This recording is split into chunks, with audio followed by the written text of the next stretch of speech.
আশুরার আয়োজন নিয়ে জানাতে নীলফামারী থেকে যোগ দিচ্ছেন রায়হান সুবক্তগিন।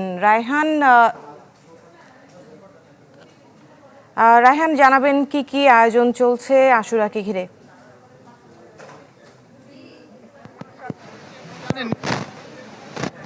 কিন্তু অবাঙালি মুসলমানের একটা বড় অংশ বাস করে এখানে নীলফামারীর সৈয়দপুরে। আজকে গত 3 দিন ধরেই কিন্তু আশুরার নানা রকম আয়োজন হচ্ছে।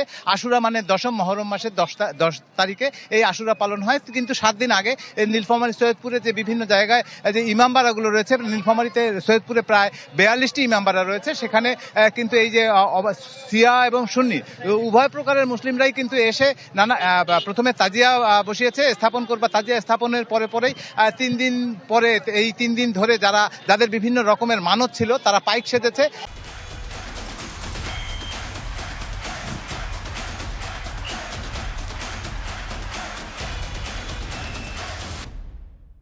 সেই পাইকরা কিন্তু আজকে এই সৈয়দপুরের হাতিখানায়, আপনি দেখছেন এখানে যে সামনে এই যে এটি একটি স্মরণীয় কারবালার স্মরণে প্রতীক হিসাবে এখানে কারবালা তৈরি করা হয়েছে। কারবালার মাঠে পাইকরা আসছে এবং তারা তাদের যে এই যে 3 দিন ধরে তারা শোক করলো, সেই শোকের যে পোশাক, নানা জরির স্কার্ফ, তার সঙ্গে নানা রকম ঘুংরু, নানা রকমের নিজেকে আঘাত করবার, শোক করবার যে নানা বস্ত্র রয়েছে সেটি পরিধান করে তারা কিন্তু এই অনুষ্ঠানের পরিসমাপ্তি ঘোষণা করছে।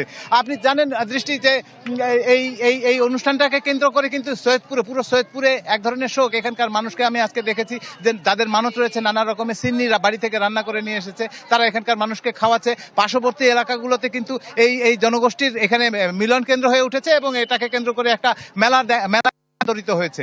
দৃষ্টি হচ্ছে এখানে আশুরা উদযাপনের খবর। ধন্যবাদ রায়হান সুবক্তগিন, নীলফামারী থেকে যুক্ত হয়েছিলেন তিনি।